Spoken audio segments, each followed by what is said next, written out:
Olá, amante da sétima arte, seja muito bem-vindo ao JB Movies. Eu sou o Juan e hoje eu vou falar sobre a origem do cinema. Na verdade, eu vou dar início a um quadro que vai contar a origem do cinema, seus movimentos, como ele foi caminhando até chegar no que é hoje.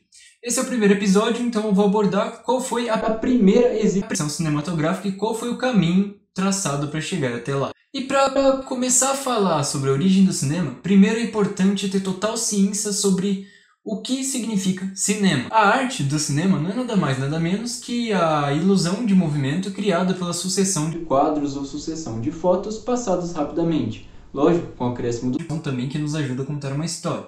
Mas tecnicamente o cinema são várias fotos que são passadas rapidamente criando a ilusão de movimento. E a gente pode encontrar isso na própria etimologia da palavra, porque cinema é derivado de cinematógrafo, que do grego vem do cine, movimento, e ágrafo, gravação. Ou seja, o cinema é gravação de movimento ou movimento gravado. E essa ideia de criar ilusões com o movimento e contar histórias a partir disso é um pensamento que está há muito tempo no imaginário coletivo humano. Então, já há muito tempo atrás, a gente encontra várias invenções de inúmeros inventores completamente diferentes de vários lugares do mundo, tentando reproduzir isso. E é importante saber essas coisas porque a gente vai vendo como as coisas foram evoluindo, as ideias, a tecnologia, até chegar no que a gente tem hoje. Mas vamos para o começo. A primeira experiência humana com esse tipo de ideia que se tem relatos aconteceu na China há muito tempo atrás. Há quanto tempo atrás exatamente você me pergunta, jovem Padawan? Pouquinha coisa, só 5.000 anos antes de Cristo. Pois é, a ideia é realmente muito mais velha do que a gente imagina. E na China, lá 5.000 anos antes de Cristo, foi inventado o Teatro das Sombras, que você muito provavelmente já viu, já conhece, viu em alguma exibição. É uma luz projetada e você faz sombras, tanto com bonecos ou com as mãos. E, além disso, há um narrador que ajuda a contar uma história e traçar, dar significado àquelas sombras e àqueles movimentos, o que entretém tanto adultos como crianças. E isso começou na China muito antes do que você imagina. Logo depois veio a câmera escura, que muito provavelmente se você assiste Manual do Mundo já sabe o que é, porque eles ensinaram a fazer uma caseira, que é bem interessante o vídeo inclusive. Bem legal para quem curte cinema. E a câmera escura foi primeiramente inventada pelo Leonardo da Vinci no século XV e um século depois aprimorada pelo Giambattista della Porta, outro italiano. E o que é a câmera escura propriamente dita? Ela é uma sala, obviamente completamente escura, onde se faz um buraquinho em uma das paredes dessa sala. E o que acontece é que a luz entra por esse buraco e ela é refletida para a parede paralela a ela. Só que a imagem fica de ponta cabeça, mas foi o princípio de projeção que a gente já tem. As salas de cinema seguem uma linha parecida com isso, para projetar as imagens para a gente. E na Alemanha, no século XVII, surge Athanasius Kircher. Eu não sei se fala exatamente assim, porque eu não falo alemão. Mas esse cara inventou a lanterna mágica, que foi uma aprimoração da câmera escura. Porque era o contrário da câmera escura, na verdade, mas tinha os mesmos princípios. Era, obviamente, uma lanterna, então ela tinha uma luz que refletia também numa parede, assim como a câmera escura. Só que, diferentemente, lá você não precisava... Um ambiente mais escuro ajudava, obviamente, mas não era tão necessário. E as imagens já não eram mais invertidas. Você comprava ou alugava uns espelhinhos pintados à mão que continham cenários. Então você colocava na frente daquela luz e ela projetava uma imagem que servia de cenário. Aí, assim como o Teatro das Sombras, também havia um narrador que ia contando a história.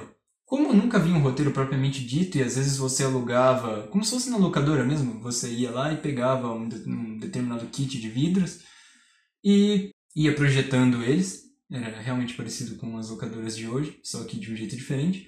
Só que diferente das locadoras, você não tinha uma história específica, você podia criar sua própria história com a sua criatividade. Projetava uma imagem, tinha uma ideia e ia criando em cima disso, que era realmente um entretenimento muito interessante para a época. Inclusive, algumas dessas exibições da Lanterna Mágica continham até um grupo musical que ia compondo as cenas. Foi o princípio de trilha sonora aí do cinema. Já em 1832, o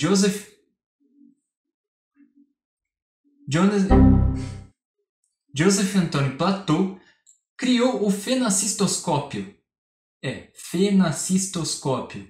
Esse nome bonitinho aí. E logo depois dele veio o praxinoscópio, que é um pouco mais conhecido, mas os dois são extremamente semelhantes e têm funções bem parecidas. Basicamente, ele já segue a questão lá da ilusão de movimento a partir da passagem de quadros. E como ele é um objeto circular que tem imagens semelhantes, mas diferentes, de uma mesma coisa, de um objeto. Você muito provavelmente já deve ter visto do cavalinho que sai correndo, colocado assim, uma em sequência da outra, e quando você gira, isso dá ilusão de movimento. No caso do cavalinho que eu mencionei que você já deve ter visto, ele parece correndo. Mas tem vários tipos, eu vou deixar alguns exemplos aí para vocês na edição. Mas agora nós vamos chegar nos inventos que mais se aproximaram do cinema como é hoje. As máquinas realmente tornaram possível a origem do cinema. E para começar temos o cinetoscópio, que foi uma invenção do Thomas Edison, o mesmo da lâmpada. Na verdade não propriamente dele, foi na fábrica dele, mas a ideia era dele, ele mandou lá para os empregados que ele queria criar essa espécie já inspirado pelo fenacistoscópio e pelo praxinoscópio. Eu consegui falar. E o cinetoscópio era uma máquina na qual você podia assistir filmes de curta duração. Ele gravava vídeos curtos de no máximo 15 minutos numa película de celuloide. E ela ia passando numa lente que você observava e podia assistir.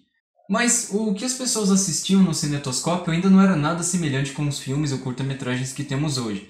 Eram basicamente exibições que se poderia ver no circo ou no teatro, geralmente truques de mágica, que eram produzidos pelo próprio Thomas Edison. Havia inclusive alguns lugares que eram umas salas que tinham vários cinetoscópios e as pessoas pagavam um tantinho para ir lá observar, cada um na sua cabinezinha, o seu próprio filme. O que já foi o princípio de cinema, porque a gente já tinha uma exibição coletiva, embora cada pessoa só pudesse ver um filme em um cinetoscópio de cada vez, então isso gerava muita fila, demorava muito tempo para ver algo muito curto, e o que foi fazendo com que o cinetoscópio fosse perdendo a sua popularidade. Outro fator também foi a demora para sincronizar as músicas, era muito difícil mixar isso com a tecnologia rudimentar da época, fora que também atrapalhava um pouco nas exibições com sons, porque como eram várias cabines uma próxima da outra, os sons se misturavam e aí não ficava um ambiente agradável para ninguém ali. E depois de todas essas invenções, nós chegamos no aparelho,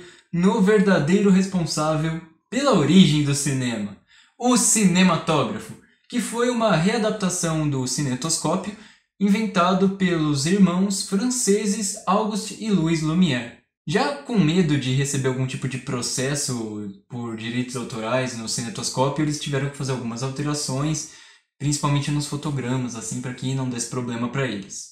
Mas foi uma readaptação muito mais bem sucedida. Mas calma, antes de eu explicar exatamente como era o cinematógrafo, vamos explicar a história dos irmãos Lumière, que eram filhos de um fotógrafo já, e eles eram cientistas, então eles já tinham esse lado inventivo de pesquisar e procurar as coisas, tanto que o intuito deles na criação do cinematógrafo não era nem criar algum tipo de arte, e sim documentar descobrimentos para ter gravado em vídeo essas coisas ou gravar experiências, mas sem o real intuito de entretenimento. E quais eram as grandes diferenças do cinematógrafo para o cinetoscópio?